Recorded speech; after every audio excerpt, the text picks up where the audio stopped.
Good morning, શુભ પ્રભાત. હું તમારી સંસ્કૃતની teacher મારુચિ સ્વાગત કરું છું તમારું આજના લેક્ચરમાં. આપણે આગળ પૂર્ણ કર્યા આપણા 1 થી 4 ચેપ્ટર, 4 પાઠ પૂરા કર્યા. હવે આપણે આજના લેક્ચરમાં જોવા જઈ રહ્યા છીએ આપણો 5મો પાઠ, જેનું નામ છે સુભાષિત વૈભવ. સુભાષિત એટલે શું? તો કે ભાષિત એટલે કહેવાયેલ કે બોલાયેલ, અને સુ એટલે કે સારું. જે સારું કહેવાયેલું છે, જે સારું બોલાયેલું છે, એને કહેવાય છે સુભાષિત. બીજો શબ્દ છે વૈભવ. વૈભવ એટલે શું? તો કે જેના દ્વારા માન સન્માન વધે છે, અથવા તો કીર્તિ વધી છે, અથવા તો આપણે કહીએ કે ભાઈ આપણી પાસે જે ભૌતિક સંપત્તિ છે એના આધારે આપણો વૈભવ કેટલો છે. માન સન્માન છે કેવા છે? અભૌતિક વસ્તુ છે, જે દેખાય નહીં, અદૃશ્ય છે, પણ એ આપણો એક પ્રકારનો વૈભવ છે કે આપણે માનસિક રીતે કે ભાઈ ગુણ સંપત્તિથી આપણા માન સન્માન, આપણી કીર્તિને કારણે આપણો વૈભવ છે એ ખૂબ વ્યાપક છે કે લોકો આપણને સારી રીતે ઓળખે છે. અહીંયા ભૌતિક વૈભવની વાત કરવામાં નથી આવી, પણ ગુણો દ્વારા ગુણોનો વૈભવ કેવો હોય એ અર્થમાં આ સુભાષિતો છે એનો વૈભવ દર્શાવ્યો છે. સુભાષિતોનું મહત્ત્વ છે એ આ વૈભવ શબ્દના આધારે આપણે સમજી શકીએ. સંસ્કૃત સાહિત્યમાં મોટા કાવ્યને મહાકાવ્ય તરીકે અને નાના કાવ્યને મુક્તક તરીકે ઓળખવામાં આવે છે. મહાકાવ્ય હોય, મુક્તક હોય, એ બધા શું છે? તો એ સાહિત્યના પ્રકાર છે. ગદ્ય, પદ્ય, વ્યાકરણ, કાવ્ય, મહાકાવ્ય, નાટક, મુક્તક, જીવનચરિત્ર, આત્મકથા, ખંડ, આ બધા સાહિત્યના પ્રકાર છે. નાટ્ય, જીવનચરિત્ર, આત્મકથા એ બધા ગદ્યના પ્રકાર છે. કાવ્ય, મહાકાવ્ય, મુક્તક, પદ્ય, આ બધા પદ્યના પ્રકાર છે. જેમ એક નાનકડું મોતી બહુમૂલ્ય હોય છે, તેમ આવા નાનકડા મુક્તકો પણ બહુમૂલ્ય છે. સાચું મોતી છે જેનું મૂલ્ય ખૂબ જાજુ હોય છે, કેમ કે માછલી એના શીપમાં મૂકે છે અને મરજીવિયાઓ છે એ સમુદ્રના તળમાં ઊંડે સુધી જઈ અને મોતી લઈ આવે છે. વર્ષોની પ્રક્રિયા બાદ એ મોતી છે એ પ્રાપ્ત થાય છે. મોતીની કિંમત ખૂબ ઝાઝી હોય છે. મોતી, મુક્તક એટલે એક અર્થમાં મોતી. તો જેમ આભૂષણોમાં, ઝવેરાતોમાં મોતીનું મૂલ્ય ખૂબ હોય છે, એમ પદ્યમાં મુક્તક છે એ પણ ખૂબ મૂલ્યવાન હોય છે. આવા મુક્તકો સુભાષિત હોય છે. સુભાષિત એટલે શું? કે 1 થી 2 મુક્તક જોડાય એને સુભાષિત કહેવાય. મુક્તક સાહિત્યનો પ્રકાર છે. 2 મુક્તક, 3 મુક્તક ભેગા થાય, અથવા મુક્તકનું સ્વરૂપ છે એ મોટું થાય તો એ સુભાષિત બને છે. સંસ્કૃત સાહિત્યનો આ સુપરિચિત અને સુલલિત કાવ્ય પ્રકાર પોતાના 4 ચરણોમાં જીવનના બહુમૂલ્ય પાથેયને કલાત્મક રીતે પીરસી દેવાની એક આગવી વિશેષતા ધરાવે છે. સંસ્કૃત સાહિત્યમાં સુભાષિત છે એ ખૂબ પ્રસિદ્ધ છે. સુપરિચિત એટલે ખૂબ જાણીતા છે, અને સુલલિત, લલિત એટલે શું? કે જે સુરમય હોય, જે સારી રીતે ગાઈ શકાય, વ્યક્ત કરી શકાય તેવું હોય. એ સુભાષિત છે એ 4 ચરણ, એટલે કે એમાં મુખ્ય જ્યાં અટક સ્થાન આવે, જ્યાં ગાતા ગાતા થોડી વાર માટે ઊભું રહેવાનું આવે, 1 સેકન્ડ માટે પણ, એને કહેવાય છે ચરણ. તો 4 ચરણમાં આ સુભાષિત છે એ ફેલાયેલું હોય છે. બહુમૂલ્ય પાથેય, જીવનના બહુમૂલ્ય પાથેયને કલાત્મક રીતે પીરસે છે. સુભાષિતો દ્વારા આપણા જીવનનું રહસ્ય શું છે, આપણા જીવનને વ્યક્ત કરે છે. જીવન કઈ રીતે સરળ અને વ્યવસ્થિત જીવવું એ આ સુભાષિતો છે એ દર્શાવે છે. આ સુભાષિતોમાંથી આદર્શ જીવન અને ડહાપણનો બોધ પ્રાપ્ત થાય છે. ડહાપણ એટલે સમજદારી. આદર્શ જીવન વ્યક્તિ તરીકે આપણે કેટલું વ્યવસ્થિત અને યોગ્ય જીવન જીવવું જોઈએ એવી સમજદારી છે એનો બોધ આ સુભાષિતો આપણને આપે છે. આવા જ કેટલાક બહુમૂલ્ય મુક્તકોનો સુભાષિતોનો સંગ્રહ કરીને આ પાઠ તૈયાર કરવામાં આવ્યો છે. તો આવા બહુમૂલ્ય જે કિંમતી છે એવા મુક્તકો અથવા તો સુભાષિતો છે એ ભેગા કરી અને આપણને આ પ્રસ્તુત પદ્ય છે આપવામાં આવ્યું છે, જેમાં કુલ 8 સુભાષિત આપણે જોવાના છે.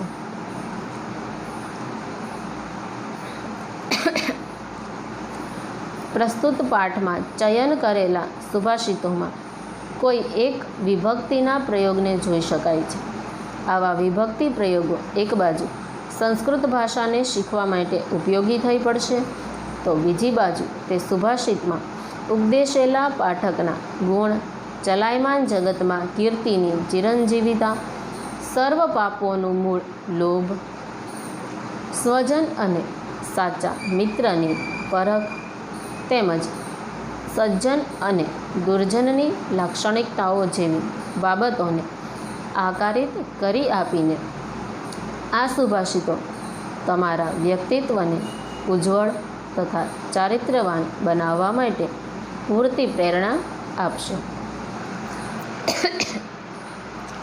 ચયન કરેલા એટલે કે પસંદ કરેલા. તો અહીંયા જે પસંદ કરેલા સુભાષિતો છે એમાં વિભક્તિનો પ્રયોગ છે. આપણે સર્વનામ વિભક્તિ છે એ જોઈ ગયા છીએ. તો કે વિભક્તિનો પ્રયોગ છે જોઈ શકાય છે. વિભક્તિ એ સંસ્કૃત ભાષાને શીખવા માટે ખૂબ જરૂરી છે, જેના દ્વારા આપણે સંસ્કૃત છે એને સારી રીતે અને સરળતાથી સમજી શકીએ છીએ. તો એ વિભક્તિ વ્યાકરણનો મુદ્દો આપણે જોઈ શકીએ. સાથે સાથે સુભાષિતમાં શું છે તો કે ઉપદેશેલા પાઠકના ગુણ. પહેલો સુભાષિત છે એમાં પાઠક એટલે કે વાચક વ્યક્તિ છે એ વાચક વ્યક્તિના ગુણ રજૂ કર્યા છે. બીજામાં કીર્તિ, કે આ જગત છે આખું અસ્થિર છે, ચંચળ છે, દરેક સમયે પરિસ્થિતિ છે એ બદલાયા કરે છે, પણ અડગ અસ્થિર રહે એ શું છે તો એ કીર્તિ છે, કે જે કીર્તિ ક્યારેય ચલાયમાન થતી નથી. પછી કીધું છે સર્વ પાપોનું મૂળ લોભ. લોભ એવી વસ્તુ છે કે જેના દ્વારા જુદા જુદા પાપ છે એ વ્યક્તિ કરે છે. પછી છે મિત્રતાની વાત, કે સાચો અને સારો મિત્ર છે એ કોણ છે, આપણો મિત્ર, આપણો સ્વજન, આપણો સગો, આપણો સંબંધી સાચો કોણ છે એની પરખ છે એ આપણે કેવી કેવી પરિસ્થિતિના આધારે કરી શકીએ છીએ. અને સજ્જન અને દુર્જન વ્યક્તિની લાક્ષણિકતાઓ, કોણ સજ્જન છે અને કોણ દુર્જન છે, તો આવી વાતો આ સુભાષિતો દ્વારા આપણે સમજવાની છે.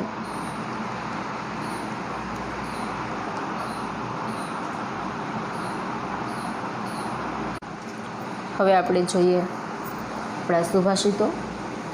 પહેલું સુભાષિત, માધુર્યમ અક્ષર વ્યક્તિ પદછેદસ્તુ સુસ્વર ધૈર્યમ લય સમર્થ ચ ષડ એતે પાઠકા ગુણા. મધુરતા, અક્ષરની અભિવ્યક્તિ, પદોનું વિભાજન, સારો સ્વર, ધીરજ અને લય, આ 6 વાચકના ગુણો છે. મધુરતા, વાચક એટલે કોણ તો કે જે કોઈ લખાણ છે એ લખાણને વાંચે છે એને વાચક કહેવાય. એ વાચકના 6 ગુણો અહીંયા દર્શાવ્યા છે. મધુરતા એટલે વાચક છે એનું વાંચન છે એ કેવું હોવું જોઈએ, મધુર હોવું જોઈએ, જેથી કરીને સામેવાળી વ્યક્તિ છે એને એ સાંભળવું ગમે. બીજું અક્ષરની અભિવ્યક્તિ, એટલે એમાં જે લખાણ છે એ લખાણ એ અક્ષરો છે એ સારી રીતે વ્યવસ્થિત રીતે રજૂ કરવા જોઈએ. એક શબ્દ એ ધીમેથી બોલે, એક શબ્દ એ મોટેથી બોલે, અથવા તો એકદમ સ્પીડમાં છે એ વાંચવા માંડે તો કોઈને સમજાય નહીં. પદોનું વિભાજન, જ્યાં યોગ્ય શબ્દ આવે, અટકવાનું આવે, અલ્પ વિરામ આવે, પૂર્ણ વિરામ આવે તો ત્યાં અટકવું.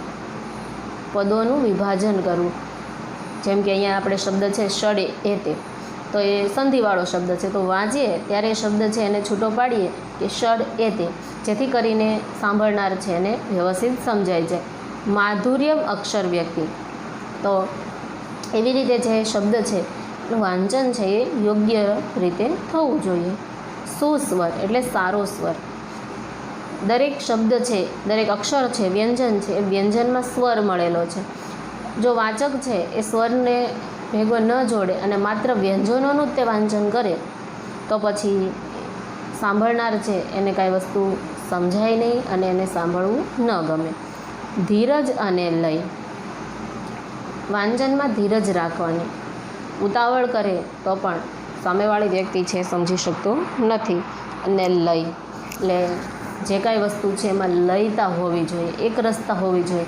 ઘડીક આ વાંચે, પહેલી લાઈન વાંચે, ઘડીક ચોથી લાઈન વાંચે, પાછું છેલ્લેથી શરૂ કરે, તો એ વાંચક છે એ જે વાંચે છે સામેવાળી વ્યક્તિ છે એ સમજી શકતી નથી. સામેવાળી વ્યક્તિ તો શું, વાંચનાર ખુદને પણ એ વસ્તુ સમજાય નહીં. એટલે વાંચન છે એ વ્યવસ્થિત અને સારી રીતે હોવું જોઈએ. એમાં મધુરતા હોવી જોઈએ. અક્ષરોની રજૂઆત છે એ યોગ્ય હોવી જોઈએ. જ્યાં જરૂર પડે ત્યાં પદોનું વિભાજન કરવું જોઈએ. સ્વર સાથેનું ઉચ્ચારણ હોવું જોઈએ. ધીરજથી અને લય સાથે ઉચ્ચારણ છે, વાંચન છે એ કરવું જોઈએ, જે આ સુભાષિત દ્વારા કહે છે. માનો કે હું એમ વાંચું, માધુર્ય અક્ષર વ્યક્તિપદ છે, સુસ્વર ધીર સલે સમજતા, તમને કાંઈ સમજાય? મને ખુદને પણ ન સમજાય. એટલે વાંચન છે એ યોગ્ય વ્યવસ્થિત હોવું જોઈએ, એવું આપણને આ પહેલો સુભાષિત છે એ દ્વારા સમજાવ્યું છે.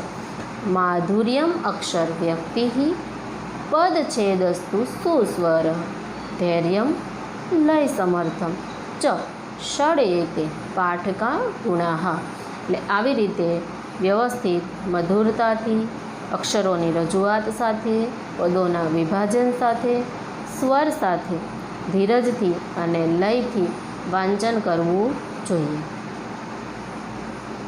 બીજું સુભાષિત. ચલમ વિત્તમ ચલમ ચિત્તમ ચલે જીવિત યૌવને ચલાચલમ ઇદમ સર્વમ કીર્તિરેવહિ જીવતી. અહીંયા ચંચળતાની વાત કરી છે. કઈ કઈ વસ્તુ ચંચળ છે અને અસ્થિર છે અને કઈ વસ્તુ સ્થિર છે એની વાત કરી છે.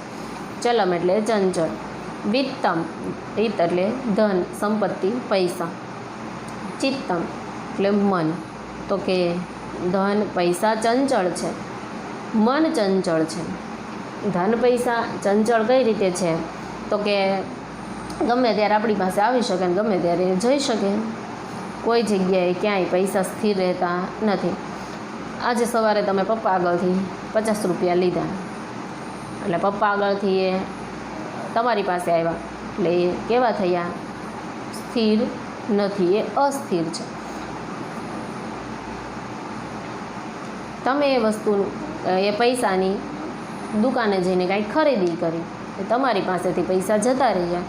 હવે એ દુકાનદાર આગળ છે, એટલે કેવા થયા? અસ્થિર. એટલે પૈસા છે એ ક્યારેય કોઈ એક વ્યક્તિ પાસે રહેતા નથી, એટલે કેવા છે? એ અસ્થિર છે, ચંચળ છે. એવી જ રીતે મન, આપણું મન છે એ પણ કેવું છે? ચંચળ છે. અત્યારે આપણું મન છે એ વિડીયો સાંભળવામાં છે, પછી પાછા આપણે હમણાં વાત કરી કે ભાઈ પપ્પા આગળથી પૈસા લઈને દુકાને વસ્તુ ખરીદવા ગયા, એટલે તરત એ મન છે ત્યાં વયું ગયું કે ના ના, મેં પપ્પા આગળથી પૈસા લીધા દુકાને, કે હું શું ખરીદ્યું. એટલે શું કહેવું, હું કહેવા માગું છું કે ભાઈ આપણું મન છે એ કેવું છે? અસ્થિર છે, ચંચળ છે. એ દરેક જગ્યાએ, દરેક સમયે જ્યાં ત્યાં ભટકતું હોય છે. આપણે સ્કૂલમાં બેઠા હોય ક્લાસરૂમમાં અને બ્રેકનો ટાઈમ થવા આવ્યો હોય, 5 મિનિટની વાર હોય, એટલે તરત આપણે ક્યારે બ્રેક પડશે, ક્યારે મારા ફ્રેન્ડ આવશે, મને નાસ્તો ક્યારે, શું લાવ્યા હશે બધા. એટલે આપણું મન છે એ સતત ક્યાંક ને ક્યાંક વિચરતું રહે છે, એટલે એ ચંચળ છે. ચલે જીવિત યૌવને. ચલે એટલે ચંચળ. શું ચંચળ છે? જીવન અને યુવાની. આપણું જીવન પણ ચંચળ છે, યુવાની પણ ચંચળ છે. જન્મ થયો, બાળક થયા, યુવાન થયા, વૃદ્ધ થયા, મૃત્યુ થયું. જીવન અને મૃત્યુ એટલે જીવન છે એ જીવન ચક્ર સતત ચાલ્યા કરે છે. એટલે જીવન એ કેવું છે? ચંચળ. યુવાની પણ ચંચળ છે, કેમ કે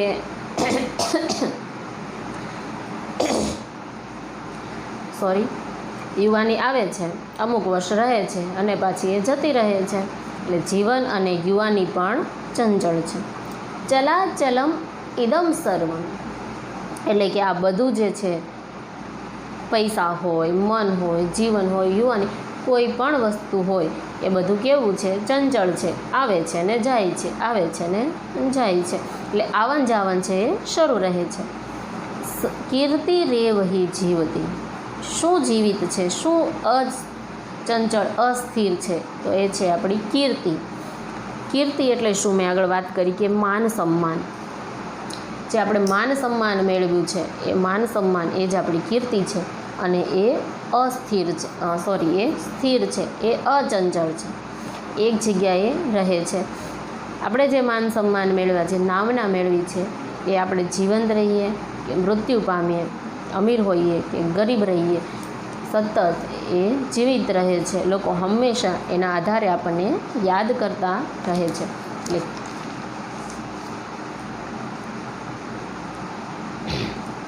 એટલે બીજું કાંઈ આપણે મેળવીએ કે ના મેળવીએ, પણ આપણે માન સન્માન મેળવીએ, આપણે આદર્શ વ્યક્તિ બનીએ, સારું જીવન વ્યતીત કરીએ, જેથી કરીને લોકો છે હંમેશા આપણને યાદ કરતા રહે.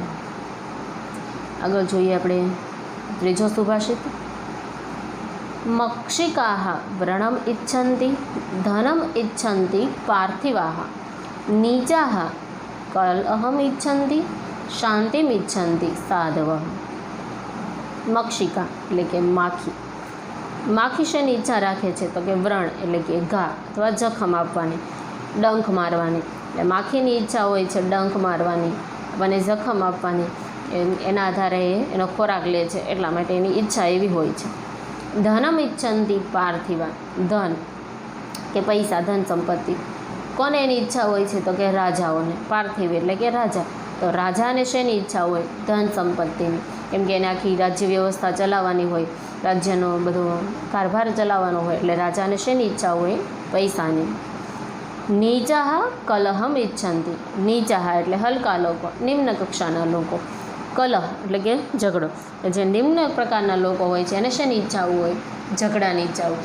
એને વારંવાર કોઈ સાથે ઝઘડો કરવાની આદત હોય અને બીજા ઝઘડો કરતા હોય તો એમાં પણ એ મરી મસાલા ઘી હોમે અને આનંદ ઉઠાવવાની એને ઈચ્છા હોય છે. શાંતિમ ઇચ્છન્તિ સાધવઃ, સાધવ એટલે કે સજ્જન વ્યક્તિ. સજ્જન વ્યક્તિને શેની ઈચ્છા હોય? શાંતિની.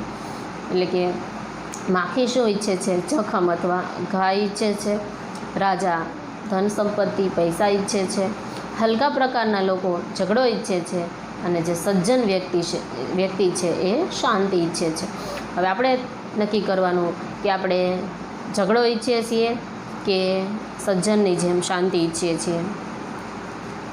બરાબર ને? આગળનું ચોથું સુભાષિત. ગાવો ગંધિન પશ્યંતિ વૈદેહે પશ્યંતિ બ્રાહ્મણાઃ ચારેહે પશ્યંતિ રાજાન ચક્ષુર્ભ્યામ ઇતરે જનાઃ.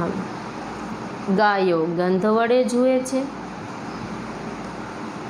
ગાવો એટલે કે ગાયો. બ્રાહ્મણાઃ વૈદેહે એટલે બ્રાહ્મણો, પશ્યંતિ એટલે જોવે છે. શું?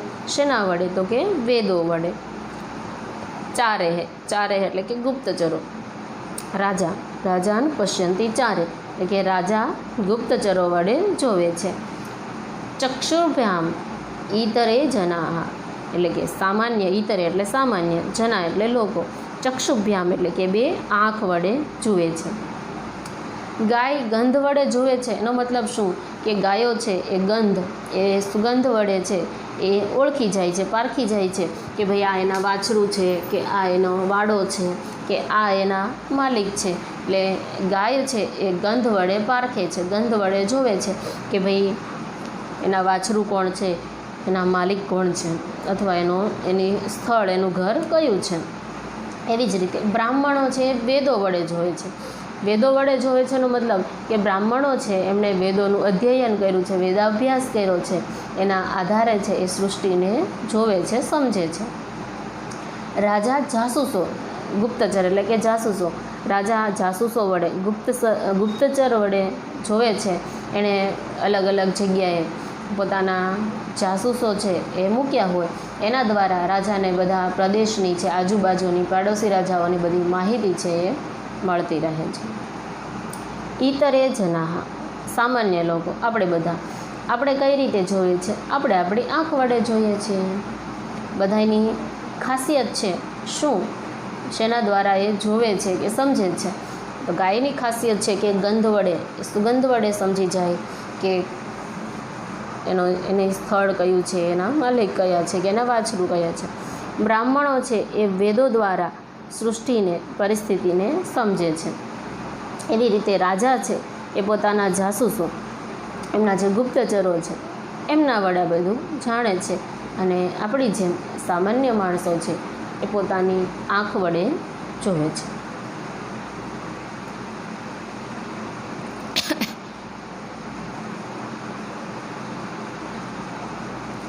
પાંચમું સુભાષિત.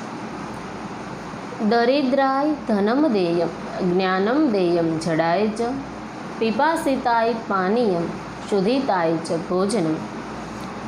ગરીબને ધન આપવું, અજ્ઞાનીને જ્ઞાન આપવું, તરસ્યાને પાણી આપવું અને ભૂખ્યાને ભોજન આપવું. આપવું એટલે દાનની બાબત છે, દાન કરવાનો મહિમા દર્શાવ્યો છે.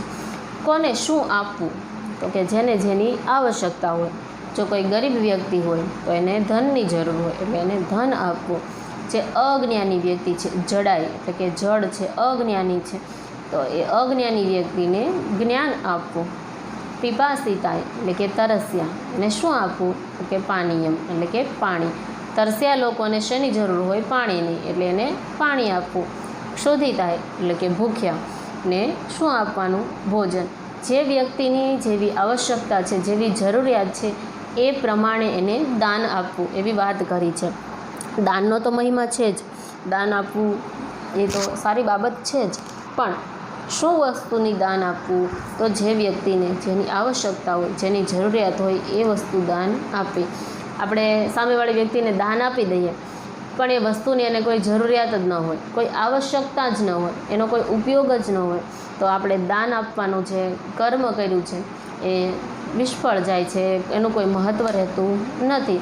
એટલે હંમેશા સામેવાળી વ્યક્તિને જેની જરૂરિયાત, જેની આવશ્યકતા છે એ પ્રમાણે દાન આપવું જોઈએ.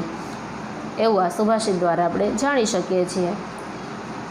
જે કહે છે કે ભાઈ ગરીબને ધન આપવું ને અજ્ઞાનીને જ્ઞાન આપવું, તરસ્યાને પાણીને, ભૂખ્યાને ભોજન આપવું.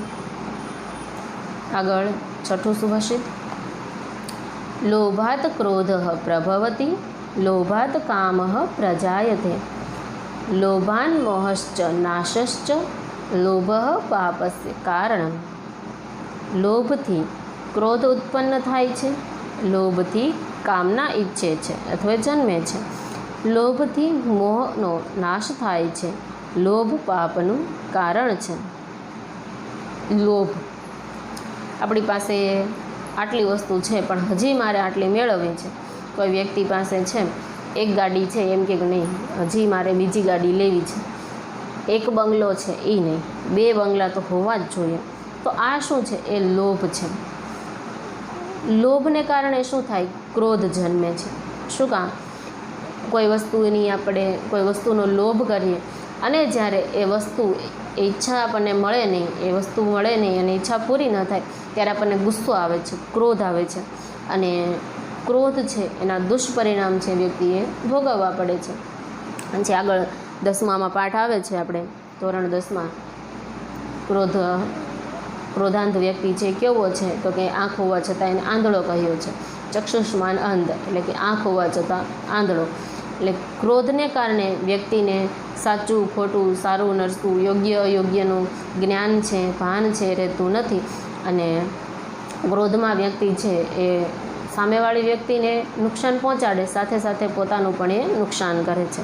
એટલે લોભ છે એનાથી ક્રોધ ઉત્પન્ન થાય છે. લોભથી કામના જન્મે છે. કામના એટલે શું? કે હજી આ નહીં, હજી મારે આ મેળવવું છે, આ નહીં આ મેળવવું છે. એટલે જુદી જુદી ઈચ્છાઓ છે એ જન્મતી રહે છે. લોભથી મોહ અને નાશ થાય છે.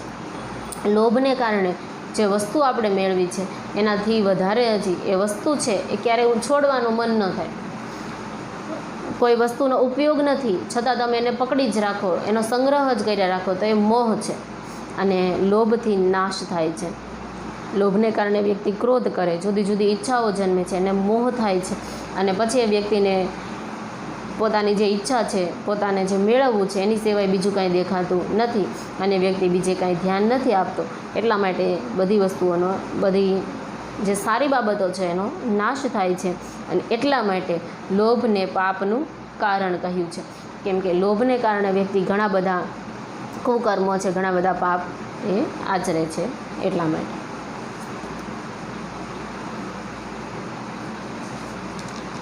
આગળ સુભાષિત 7મું.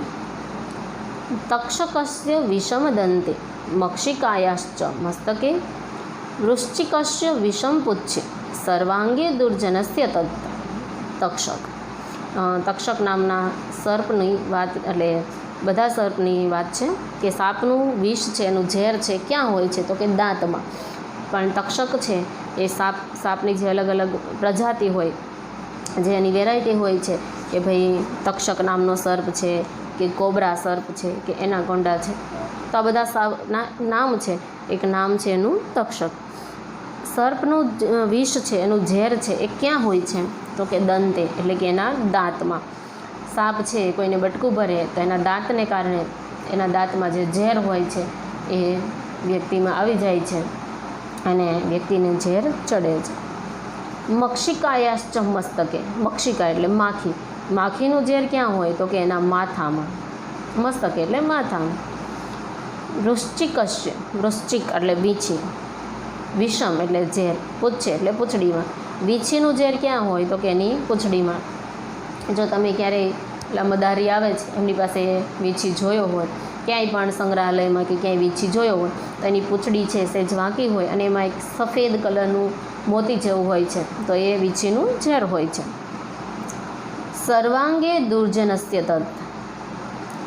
સર્વાંગી એટલે બધા અંગોમાં, દુર્જનસ્ય એટલે કે દુર્જન વ્યક્તિના. વિશેષતા દર્શાવી છે, ખાસિયત દર્શાવી છે કે સાપનું ઝેર ક્યાં હોય, દાંતમાં. માખીનું તો કે એના માથામાં. વીંછીનું તો કે પૂંછડીમાં. પણ જે દુર્જન વ્યક્તિ, જે ખરાબ વ્યક્તિ છે, એના તો બધા જ અંગમાં ઝેર હોય છે. એટલે આપણે સાપથી ડરવાનું હોય, સાપ ક્યાંય નીકળ્યો હોય તો આપણે ખાલી એટલું ધ્યાન રાખીએ કે ભાઈ આપણને દાંત વડે બટકું ન ભરી જાય, નકર આપણને ઝેર છે ચડી જાય. માખી છે એના મસ્તકમાં, એટલે માખીનું મસ્તક છે, એનું માથું છે, ક્યાંય આપણને સ્પર્શ ન કરે, જેથી કરીને આપણને એનું ઝેર ન ચડે. વીંછી છે, આપણે ભલે વીંછીને જોઈએ, દૂરથી અડીએ, સ્પર્શ કરીએ, પણ એની પૂંછડી છે આપણને ન અડે, તો આપણને એનું ઝેર ન ચડે. એટલે આ બધા જે ઝેરી જીવજંતુઓ, ઝેરી પ્રાણીઓ છે, એનું ઝેર તો માત્ર એક એક અંગમાં જ છે. એટલે એનાથી એટલો ડરવાની જરૂર નથી જેટલા દુર્જન વ્યક્તિથી આપણે ડરવાની જરૂર છે. કેમ કે જે દુર્જન વ્યક્તિ છે એના તો બધા જ અંગોમાં ઝેર હોય છે, એટલે કોઈને કોઈ રીતે તો આપણને નુકસાન કરે જ છે. એટલે દુર્જન વ્યક્તિથી હંમેશા બચીને સાવચેત રહેવું જોઈએ, એવું આ સુભાષિતના માધ્યમથી કહેવા માંગે છે. આગળ છેલ્લું 8મું સુભાષિત.